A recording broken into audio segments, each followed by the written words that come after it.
Hi friends, welcome to Uma kitchen. இன்றைக்கி நம்ம காளான் ஃப்ரைட் ரைஸ் செய்ய போகிறோம்.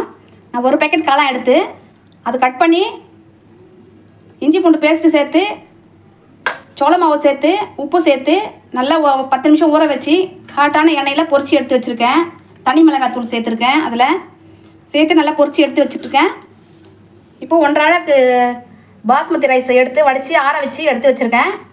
இப்போ கொஞ்சம் கோஸ் எடுத்து வச்சுருக்கேன். ஒரு குடமிளகாய் கட் பண்ணி வச்சுருக்கேன். ஒரு பெரிய வெங்காயம் கட் பண்ணி வச்சுருக்கேன். ஒரு கேரட் கட் பண்ணி வச்சுருக்கேன். கொஞ்சம் ஸ்ப்ரிங் ஆனியன் எடுத்து வச்சுருக்கேன், கட் பண்ணி எடுத்து வச்சுருக்கேன். 2 ஸ்பூன் இஞ்சி பூண்டு பேஸ்ட் எடுத்து வச்சுருக்கேன். தேவையான அளவு உப்பு சேர்த்துக்கலாம். 1/2 ஸ்பூன் பெப்பர் பவுடர் எடுத்து வச்சுருக்கேன். 1/2 ஸ்பூன் தனி மிளகாய் தூள் எடுத்து வச்சுருக்கேன். பொரிக்கிறதுக்கு கொஞ்சம் எண்ணெய் எடுத்து வச்சுருக்கேன். சோயா சாஸ் கொஞ்சம் எடுத்துக்கலாம். டொமேட்டோ சாஸ் கொஞ்சம் எடுத்துக்கலாம். சில்லி சாஸ் கொஞ்சம் எடுத்துக்கலாம். இப்போ எப்படி செய்யுதுன்னு பார்க்கலாம். ஸ்டவ் ஆன் பண்ணிக்கிறேன். இப்போ இதில் எண்ணெய் சேர்த்துக்கலாம். இப்போ இதில் வெங்காயம் சேர்க்குறேன்.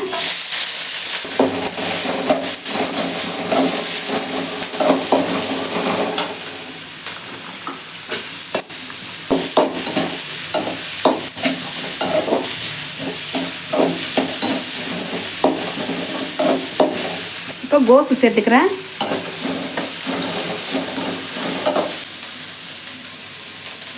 இஞ்சி பூண்டு பேஸ்ட்டு சேர்த்துறேன்.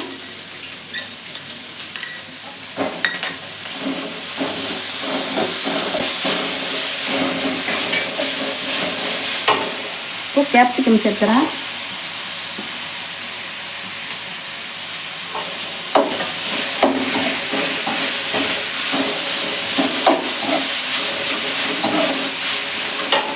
நம்ம வதக்கும் போது காயில் கொஞ்சம் லைட்டாக நம்ம உப்பு சேர்த்துக்கிட்டேன்.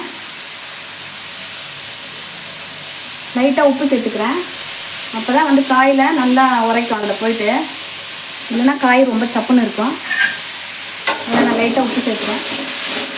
நான் வடிக்கும்போது சாதத்தில் கொஞ்சம் லைட்டாக உப்பு சேர்த்து தான் அதை வடிச்சிருக்கேன். சாதம் வடிக்கும்போது நம்ம இதிலெல்லாம் உப்பு சேர்க்கறதுனால நம்ம சாதம் எடுத்து போடும்போது உப்பு கம்மியாக சேர்த்துக்கலாம். அதிகமாக சேர்த்துட்டா ரொம்ப கரைச்சி போயிடும். அதனால் லைட்டாக உப்பு சேர்த்துக்கணும். இப்போ சாதம் அதில் சேர்த்துறேன்.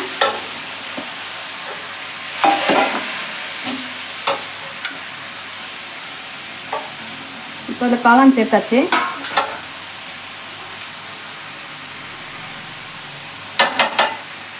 மிளகாத்தூள், இல்லை பெப்பர் தூள், லைட்டாக உப்பு,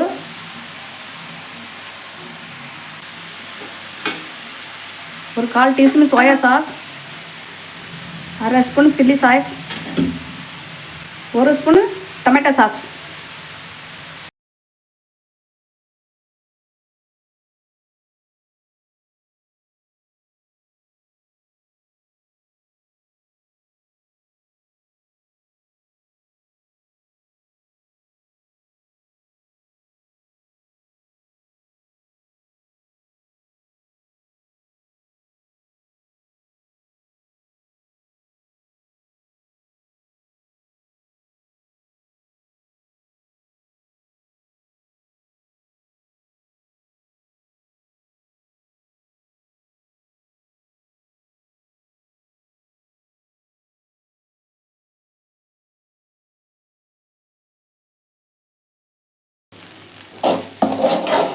போதும், அப்புறம் சோறு இதுவாகிடும்.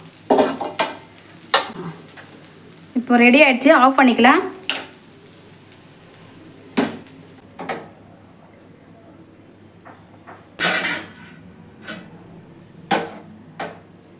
சூப்பரான காளான் ஃப்ரைட் ரைஸ் ரெடி ஆகிடுச்சு பாருங்கள். கண்டிப்பாக வீட்டில் ட்ரை பண்ணுங்கள். மறக்காமல் சப்ஸ்கிரைப் பண்ணுங்கள், லைக் போடுங்க, ஷேர் பண்ணுங்கள். மூடி வச்சிரு.